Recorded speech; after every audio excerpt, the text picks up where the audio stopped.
नमस्कार दोस्तों, स्वागत है, अभिनंदन है Jyotsna and my family YouTube channel में। कैसे हैं? केम छो? मजामा? मस्त रहिए, खुश रहिए, बिंदास रहिए और मेरी वीडियोस को देखिए। आज हम आपको फिर एक प्यारी प्यारी कहानी सुनाने जा रहे हैं। कहानी बहुत सच्ची है मगर अच्छी है। कहानी है कानपुर शहर की। रीता अपने ननिहाल में रहती थी। वहाँ नानी थी, नाना थे, मौसी थी और उनकी माँ रहती थी। पिताजी बचपन में ही ख़त्म हो गए थे, तो नानी नाना अपने घर ले आए, रीता को भी और रीता की माँ को भी। समय बीतता चला गया। रीता बड़ी हुई। रीता बहुत सुंदर लगती थी, बहुत अच्छी लड़की थी, लंबी चौड़ी थी, पढ़ी कम थी लेकिन कढ़ी ज़्यादा थी। रंग भी बहुत साफ था, हर काम बहुत सलीके से करती थी। रीता की वहाँ मौसी रहती थी। एक मौसी की शादी हो गई थी, एक मौसी की शादी होने वाली थी। जो रीता की जो दूसरी मौसी थी वो रीता से 3-4 साल उम्र में केवल बड़ी थी। तो रीता उनके साथ अपनी सहेली की तरह व्यवहार करती थी। हर बात शेयर करती थी रीता, और हर काम करती थी, हर चीज़ शेयर करती थी। खैर, कुछ सालों के बाद रीता की मौसी की शादी हो गई। रीता की मौसी की जो शादी हुई तो मौसा बहुत अच्छे थे, बहुत देखने में खूबसूरत थे, लंबे चौड़े, खूब गोरे गोरे, आकर्षण बदन था और अच्छी एक प्राइवेट कंपनी में जॉब करते थे। रीता को ये चीज़ बहुत अच्छी लगी। रीता जब देखो तो अपनी मौसी से कहे, मौसी, मौसा बहुत अच्छे मिल गए, तुमको दूल्हा बहुत सुंदर मिला है, हम भी ऐसा ही दूल्हा लेंगे, हमें बहुत तुम्हारा दूल्हा अच्छा लगता है। तो मौसी भी उसको अपनी भांजी कम, उसको अपनी सहेली की तरह ज़्यादा मानती थी। मौसी भी मजाक मजाक में कहती थी, हाँ ठीक है, तुमको ऐसा दूल्हा ला देंगे, मेरे दूल्हे को तुम छोड़ दो, ऐसी बातें होती थी। खैर, समय बीतता चला गया। रीता केवल 10वीं पास थी, लेकिन रीता को सिलाई कढ़ाई और तरीके सब आते थे। रीता के मौसा को भी रीता बहुत अच्छी लगती थी। कभी कभार रीता जो थी अपनी मौसी के घर जाती, वहाँ मौसा से मिलती, कई महीने रह आती थी। तो कभी कभी जो रीता के मौसा थे वो भी रीता से मिलने कभी कभी उसके गांव आते थे। तो 4 साल ऐसे सिलसिला चलता रहा। उसके बाद में रीता के मौसा ने कहा, क्यों रीता, अगर तुम मेरे घर आओ और तो हम तुमको पढ़ाएंगे लिखाएंगे और आगे की शिक्षा तुमको हम पूरी कराएंगे, तुम हमारे साथ रहो चल के। रीता तो बहुत खुश हो गई, क्योंकि रीता कहीं ना कहीं रीता के मन में कोई अपने मौसा के लिए पाप था। रीता चाहती थी, लेकिन ये बात रीता की मौसी को नहीं पता थी कि रीता हमारे पति को पसंद करती है या हमारा पति रीता को पसंद करता है। वो तो यही जानती थी कि रीता जो है अपने मौसा से बात करती है, मौसा भी और मेरे हस्बैंड भी रीता से ही बात करते हैं। खैर, यहाँ रीता जब शहर में आई तो शहर के तौर तरीके भी उसने सीख लिए। लंबाई चौड़ाई तो अच्छी थी ही, रंग बहुत साफ था, देखने सुनने में बहुत अच्छी लगती थी। अब रीता को बहाना मिल गया। रीता कभी इंटर की पढ़ाई करने के लिए, कभी फॉर्म भराने जाना है, तो कभी कोर्स लेना है, तो कभी कोई सब्जेक्ट के लिए पता करना है, अपने मौसा के साथ चली जाती।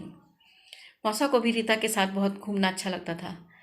धीरे धीरे ये सिलसिला बढ़ता चला गया। रीता वहीं रहने लगी। इधर रीता के मौसी मौसी के भी 2 लड़कियां हुई, दोनों जुड़वा हुई।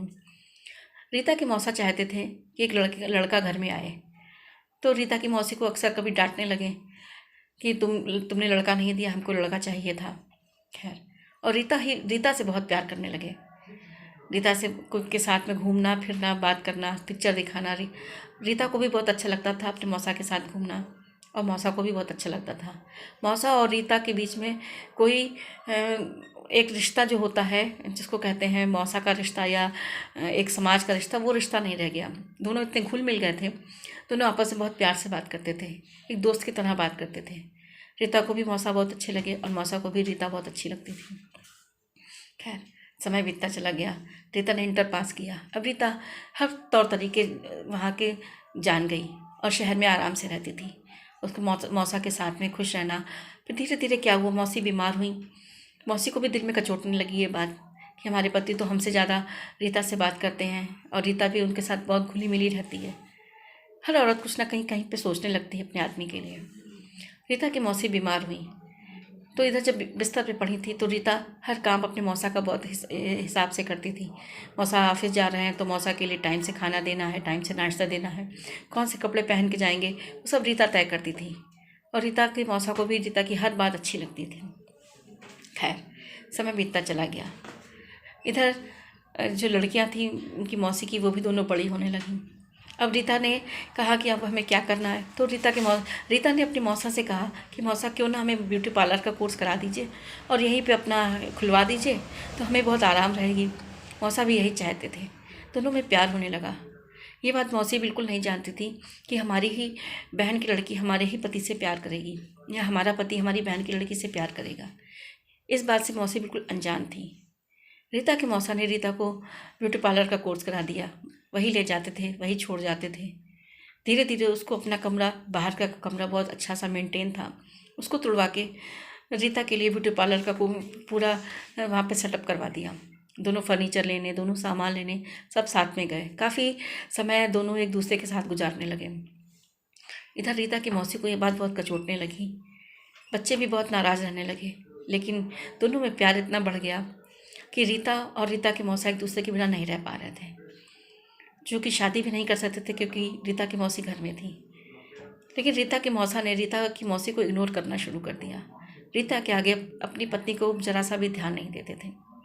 उन्होंने ब्यूटी पार्लर का कोर्स करा दिया रीता को, रीता के लिए अपना कमरा तुड़वा के पूरा फर्नीचर सेटअप करा दिया, रीता को अच्छा सा ब्यूटी पार्लर का एक नया वो बनवा दिया। रीता आराम से रहने लगी। अब रीता को भी मौसा की हर बात अच्छी लगती। मौसा टाइम से आ रहे हैं तो मौसा को खाना देना है, मौसा को मिलना है, मौसा से बात करनी है, मौसा को चाय देना है। और इधर मौसा को भी हर बात रीता से पूछना, रीता क्या करना है, रीता क्या नहीं करना।